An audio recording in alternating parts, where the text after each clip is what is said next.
جنگ آزادی ایسا نہیں کہ 40-50 سال کی تاریخ ہے، جنگ آزادی 200 سے 250 سال پر محیط ہے۔ 200 سے 250 سال، عام طور پہ کہا جاتا ہے 1857 میں پہلی جنگ آزادی ہوئی، 1850 پہ، یہ بہت بڑی تاریخی غلطی ہے۔ جنگ آزادی شروع ہوتی ہے 1750 سے پہلے۔ 1750 سے پہلے 2015 میں ہم ہیں، 1940 پر 7 میں ملک آزاد ہوا۔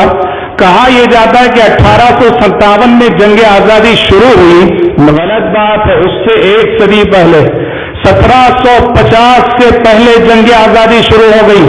اس طرح جنگ آزادی کی تاریخ 200 سے 250 سال پر محیط ہے، اور جیسا کہ ہم نے کہا قائدانہ رول مسلمانوں نے ادا کیا۔ کیوں ادا کیا؟ اس لیے کہ انگریز کا پہلا ٹارگٹ مسلمان تھے۔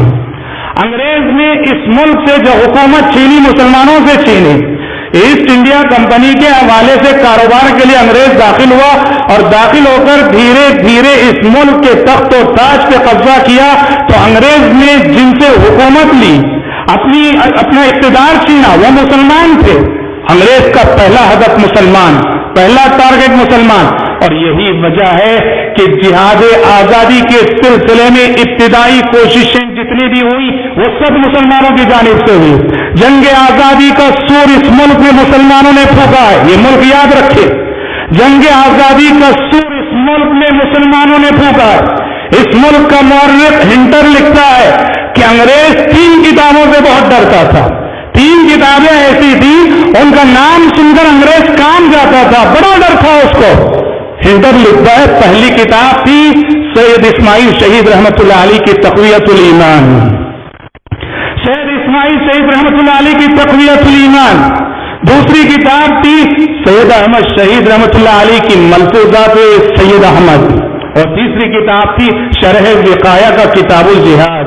ہنٹر لکھتا ہے کہ انگریز کو ان 3 کتابوں سے بڑا ڈر رہا۔ تقویت الایمان میں کیا؟ تقویت الایمان میں کہیں جہاد کی بات نہیں، تقویت الایمان میں شرک کے خلاف علم بغاوت بلند کیا گیا، عقائد کو صحیح کرنے کی تعلیم دی گئی ہے، توحید کے تقاضوں پہ بحث کی گئی ہے۔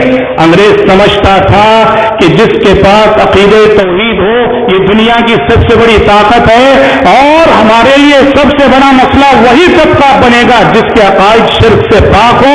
اس لیے تقویت الایمان سے انگریز کو بڑا ڈر تھا، ملفوظات سید احمد سے بڑا وہ ڈرتا تھا، اور شرح وقایہ کے کتاب الجہاد سے بڑا ڈرتا تھا، ہنٹر کی شہادت کے مطابق۔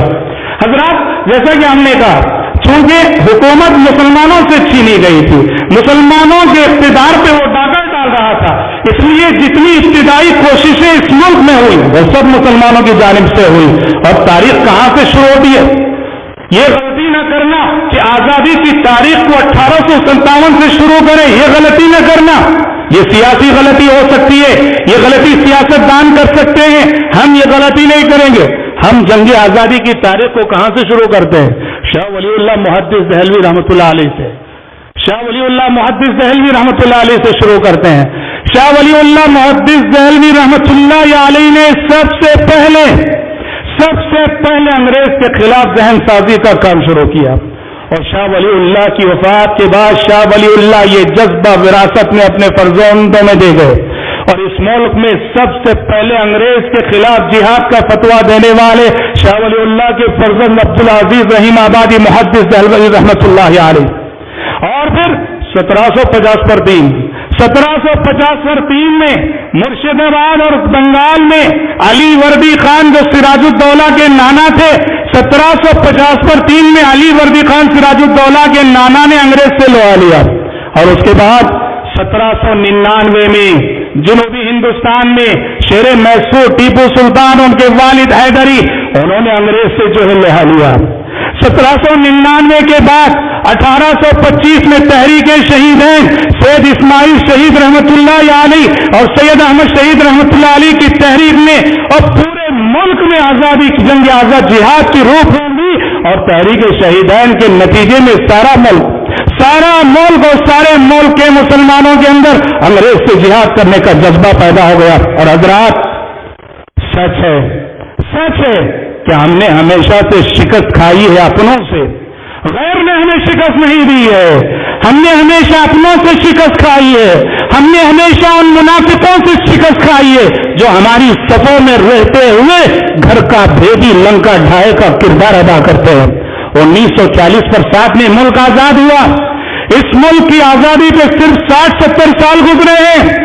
یہ ملک یقین کرو 150 سال پہلے آزاد ہو گیا ہوتا، یہ ملک 200 سال پہلے آزاد ہو گیا ہوتا اگر بنگال میں سراج الدولہ کے ساتھ میر جعفر کی بغاوت نہ ہوتی، اگر ساؤتھ میں ٹیپو سلطان کے ساتھ میر صادق کی بغاوت نہ ہوتی، اگر بہار میں بیگم حضرت محل کے ساتھ نیپال کے گرکوں کی گورکھوں کی بغاوت نہ ہوتی، اگر تحریک شہیدین کے ساتھ افغانستان کے سرحد کے پٹھانوں کی بغاوت نہ ہوتی تو آزادی کا سورج 200 سال پہلے طلوع ہو گیا ہوتا۔